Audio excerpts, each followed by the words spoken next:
More fallout for New York Governor Andrew Cuomo after two more women emerged accusing him of sexual harassment. A former press aide telling the Washington Post Governor Cuomo made a pass at her back in 2000.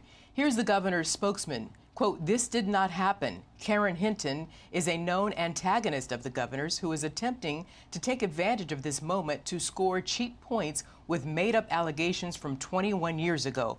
All women have the right to come forward and tell their story. However, it is also the responsibility of the press to consider self-motivation. This is reckless," end quote. Meanwhile, another scandal continues to plague the New York governor, with recent reports that senior members of his administration allegedly rewrote reviews to lower the number of COVID-related deaths in the state's long-term care facilities. Let's bring in former Arkansas Governor Mike Huckabee, also a Fox News contributor. Governor, thanks for joining us. What kind of pressure is Governor Cuomo under now? I think he's under tremendous pressure because it's coming from his own party as well as from the press, who has protected him.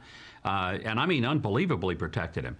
And the problem that he's got, Arthel, is that while these accusations from the women, they're very serious and they're very specific. They have times and dates and places and very specific allegations of what he supposedly did.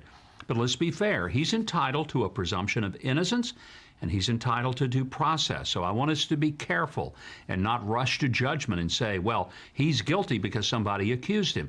We didn't like that when it happened to Brett Kavanaugh. We shouldn't like when it happens to Cuomo. But he's got to be able to substantially push back.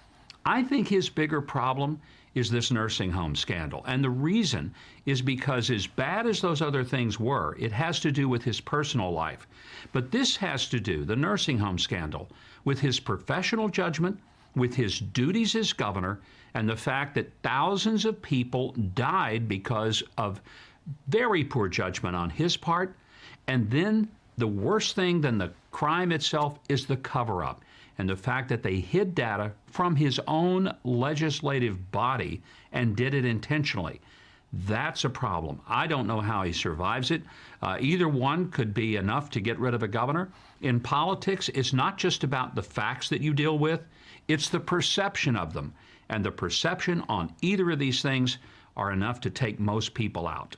And I want to stay on the sexual harassment allegations a little bit more, Governor. According to new reporting in the Wall Street Journal, one of the new accusers, who served as a policy and operations aide to the governor from 2013 to 2015, said he hugged her, kissed her on both cheeks, and grabbed her waist for a photo. Now, yesterday, senior advisor Rich Azzopardi says in a statement, saying in part, quote, "Reporters and photographers have covered the governor for 14 years, watching him kiss men and women and posing for pictures," end quote. So, Governor Huckabee, what do you make of this, as well as Governor Cuomo's spokesperson implying that self-motivation might be driving some of the accusations?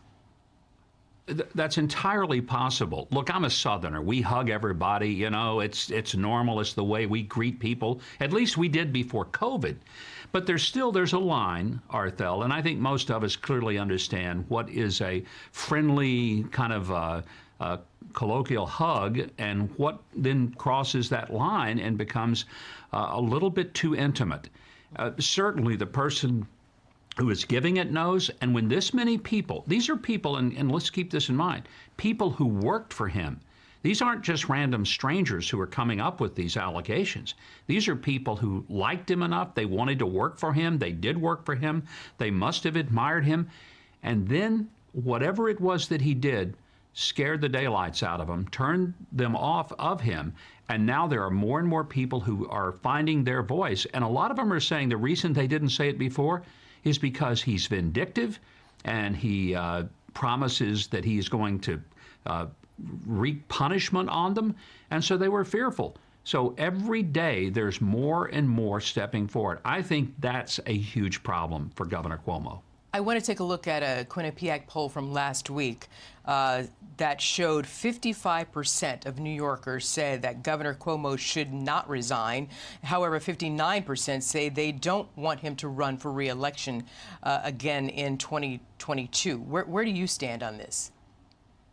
Well, Honestly, it's going to be the pressure that is coming from his own party that will be his undoing. I mean, he can't be effective as a governor if the people in his own party are pushing him out the door.